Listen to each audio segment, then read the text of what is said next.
Hey, what's up, guys? Kixar here, and today I'm going to talk about the Backlash event that's coming up in January. And this is the photo that was given to us on the Kixar forum. It doesn't show everything, unfortunately. There's a little thing down here at the bottom right. You really can't tell what that is, but that's okay. Based on the overall store, there's a lot of goodies here. So I'm just going to kind of talk about what I plan on doing as a mid-level player, and maybe it'll help some of you other mid-level players and some of you beginners also. First off, you know, I'm just going to go with the obvious choice on this entire list, the Ragnarok carrier. Now, I was around for the original Ragnarok event. Unfortunately, I was not able to obtain it due to my level and knowledge at the time. I didn't really figure out a good strategy until it was too late. Between work and all that, I didn't get, I just couldn't sit down long enough to do it once I discovered a strategy. I got up to tier 3 and just could not get to it. But this carrier right here, the Ragnarok, pretty much sets the benchmark right now for carriers. It's one that you see used very commonly in like a lot of farming, especially in fleet versus fleet. You'll see it a whole lot. So I really recommend anybody who, if you don't have a carrier or in general, but if you don't have the Ragnarok in general, just I'd really recommend pushing and striving to get that. Now, if you're not familiar with the Ragnarok for some reason, the good thing about this carrier is that it has an agility field. Really helps out with your fleets as far as like the ships moving quicker than what they should, because that agility field really gives them the boost. If you have the Midgard and you've been messing around with it, this is the big daddy of the Midgard. Same principle, just bigger, stronger, all the way around. It's a better carrier, obviously. So that's my biggest priority to start with. Now I am planning to follow up with the Interceptor Squadron 3s. My reason for that is I just want all 3 squadrons. I already have the bombers and I already have the energy, and the Interceptor Squadron would fill that void that I don't have as far as squadrons. Now, if you don't have the bombers because you missed out on the event, or you just chose not to get them because you didn't have a carrier at the time, that's fine. I would say try to pick up this Interceptor. That way you're not stuck with just the energy fighters. Now, the energy fighters aren't bad, but they have really short range. They can force you to go into situations you probably don't want to. They could also lack interaction during fights with the DPS that it's holding because of the range. Now, the Interceptor Squadron, it does have the weakest DPS out of all 3 squadrons, but it also has the greatest range. The other good thing about it is the mass. The mass is actually really light on it.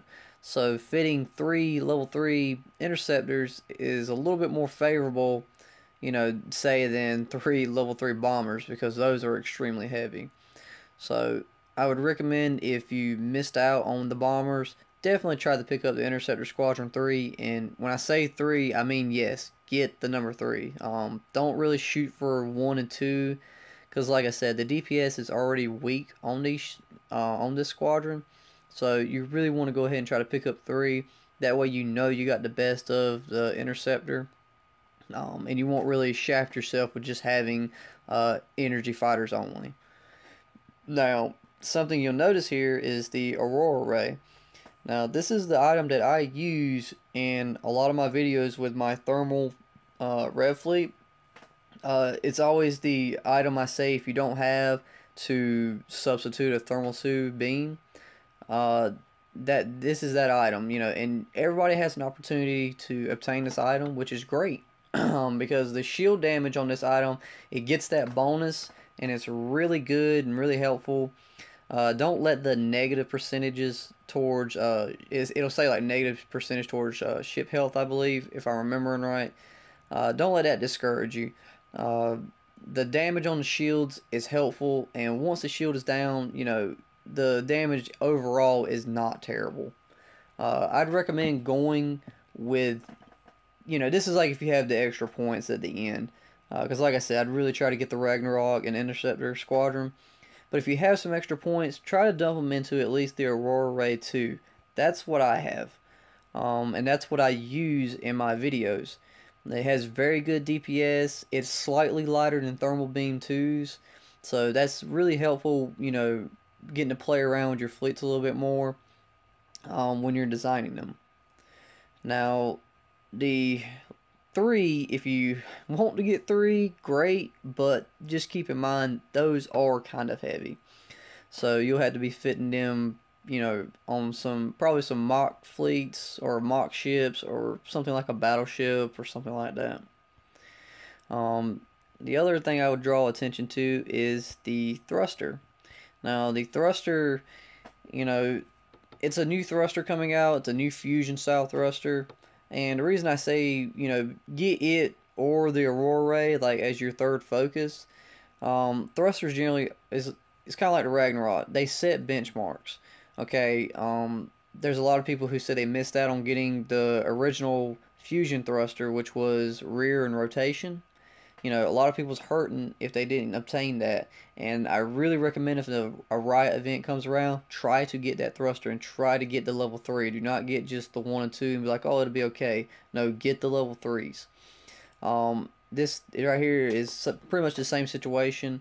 I don't feel like it's a necessity, but it will help out with kite fleets if what everybody's telling me is correct. This is supposed to be a rear strife thruster. So if you enjoy kiting with like say Apox, or if you have Glad revs, this right here may be useful for you. The really big thing is probably going to be a lot of people's going to do with it. They're probably just going to slap it on Eagles, because Eagle frigates are normally what people, you know, that's normally what they do with those. They just kind of strife back and forth, poke at people until they die. So I expect to see this thruster on a lot of Eagles. But definitely try to pick it up though. I mean, having level 3 thrusters, especially new thrusters like these fusion ones, that's never a bad thing to do. You know, they're very good value, and I'd recommend trying to get it if you can. Especially if you decide you don't want to try and dump points into the Aurora. So, just a thought. Now, this is, you know, I saw a lot of people knocking this because it's a net torpedo, and it's a net torpedo turret. So this is for your base, and a lot of people were knocking it because, you know, I'm pretty sure if you've done your blueprints correctly, or if you've been trying to obtain them, you'll notice you got net torpedo and you've probably used it some, or you might have actually even fought against it. You know, there is times when it's actually really good. It works out, and there's other times when, you know, you're just wishing you had Arrestor Beam, because Arrestor Beam is just 10 times better. But, you know, let's throw fleet versus fleet out the window for a second. You know, this is your base. This is a turret. You know, basing, there's not really a whole lot of running away. I mean, you have decoys and sniper fleets, you know, but generally everything's trying to rush in. I think it might be a good turret. We'll just have to wait and see the stats on it. I'm not, you know, until then, you know, I'm being optimistic. I'm saying that it could be good, simply because, you know, imagine the people who rush your base. Most of the time you'll see some people, they'll line up with like the creeper fleets or the thermal fleets, psychos, what else? Some people even do like Aurora, like Apox or something like that. You know, sometimes they always line up and they'll rush in and just kind of soak up that damage and try to, you know, lay in the damage and roll out. Well, Arrestor Beam, if you already have it, great. I mean, I'm sure it's helping y'all out, but Arrestor Beam only targets one ship at a time. Now, net torpedo is an explosive. That blast radius on it actually affects multiple ships within it. So, being explosive, you know, AM5 looks really good with this. It's a nice little combo with it. So instead of stopping, let's say, like one ship at a time, or if you have 2 Arrestor Beams, you know, you're stopping 2 out of 5 or 2 out of 6 ships, you know, you could just have this net torpedo turret, and you could possibly be stopping anywhere from 3 to 4. You know, just depends on what the actual blast radius is going to be for this thing. It also depends on what the range is going to be. And also, you know, one of the drawbacks about the net torpedo, the weight. We know for ships, level 3 net torpedo is extremely heavy. So we're going to have to just wait and see what the stats are for this. But I'm being optimistic. I think maybe, you know, it'll turn out good for us. That's just my thoughts on that. So keep an eye out for it, and let's just kind of wait and see what the stats are on it. Now, this is the IASC Frigate. I saw a photo going around about the possible slots, but we have no stats for this thing yet, or not from what I've seen.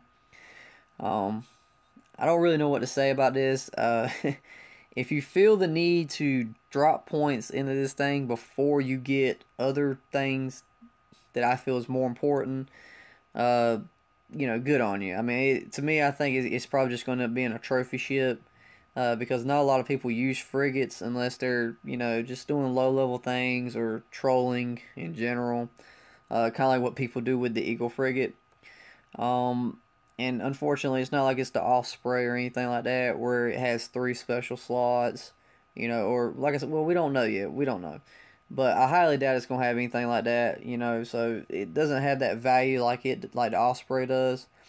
So as far as trying to pick this up, to me, I feel like this would be like my last item I would try to grind out to get, you know, simply because I believe it's just a hype ship, more than anything. Just something you'll probably build one of and you'll just kind of have it. But that's pretty much what I'm going for. That's things to look out for, guys. You know, recap, you know, I'm going for a Ragnarok carrier, Interceptor Squadron 3, you know, and then between the thruster and Aurora Ray, you know, I'd recommend going for one of the two. If you go for thruster, try to get tier 3. If you're going for Aurora Ray, you know, you can just set back and at least get 2. 2 is actually pretty good. I hope this helps out with some of you guys. I hope everybody does well during the Backlash event. And something I would recommend is, seeing as how this is an event where you're going to rack the points up and then spend them, I would probably just wait until the end of the event before spending them. You know, you never know when you'll be able to play, and, you know, you might feel like you ain't gonna be able to play a whole lot, but you might actually end up getting that time. So I'd recommend just saving those points in case, you know, you actually get enough and you can purchase, like, let's say, the Ragnarok carrier. You know, just something to keep in mind so you don't screw yourself over. If you don't have a Ragnarok carrier, though, that's what I would push for. But good luck, guys. I hope this was helpful. If you got any comments, concerns, or if you want to input on something, by all means do so in the comments section. If I made a mistake somewhere, you know, by all means tell me. I'm sure I screwed up something somewhere. But again, good luck, guys, and hope you enjoyed.